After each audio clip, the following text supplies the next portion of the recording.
દાહોદ જિલ્લાના દેવગઢ બારિયા તાલુકાના સિવાનિયા ગામે સાગટાળા પોલીસની બર્બરતા સામે આવી। પ્રોહીની ઘટનાની તપાસમાં નામ ખુલતા જ પકડવા ગયેલી સાગટાળા પોલીસે નામ પૂછી ઘર ધણીને લાકડી વડે માર માર્યો।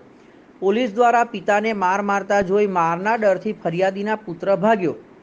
ખાખીની દબંગાઈથી ડરીને ભાગેલા 22 વર્ષીય યુવકનું વીજ કરંટ લાગતા મોત। પિતાને ગંભીર ઇજાઓ થતા સારવાર હેઠળ ખસેડાયા। પોલીસના મારનો ભોગ બનેલ યુવકે સાગટાળા પોલીસ મથકના જવાબદાર પીએસઆઈ તથા 4 જેટલા પોલીસ કર્મીઓ વિરુદ્ધ તેમના જ પોલીસ સ્ટેશનમાં ફરિયાદ નોંધાવતા પોલીસ બેડામાં ખળભળાટ મચ્યો।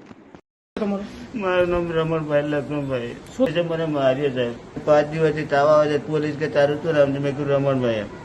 તો મને માર માર્યો છે। 5 લાકડી મારી છે અને પાણીના માટલા બધું તોડી આવ્યું।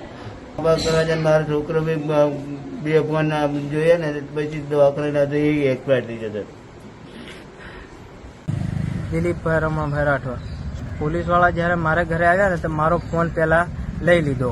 મારા ફોન લઈ લીધો ત્યારબાદ વિજય સર અને ચૌધરી તો મારા ઘરની અંદર ભરાઈ ગયા અને ઘરની અંદર ગયા ત્યારે ભરવાડ સાહેબ અને જે પેલા ચશ્મી સાહેબ હતા, ચશ્મા પહેરીને હતા, એ જૂના ઘરે પહોંચી ગયા દોડ કરીને પહોંચ્યા બાદ મારા પપ્પાને માર માર્યો।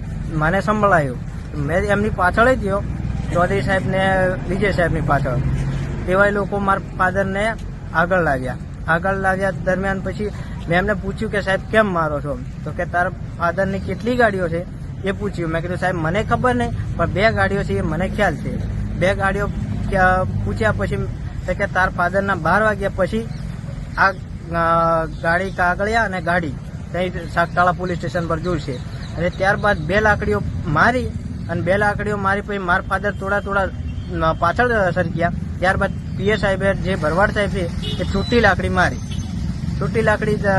માર્યા બાદ પછી મને મારો ફોન આપી દીધો હતો ને એને પાછળ પડ્યા હતા।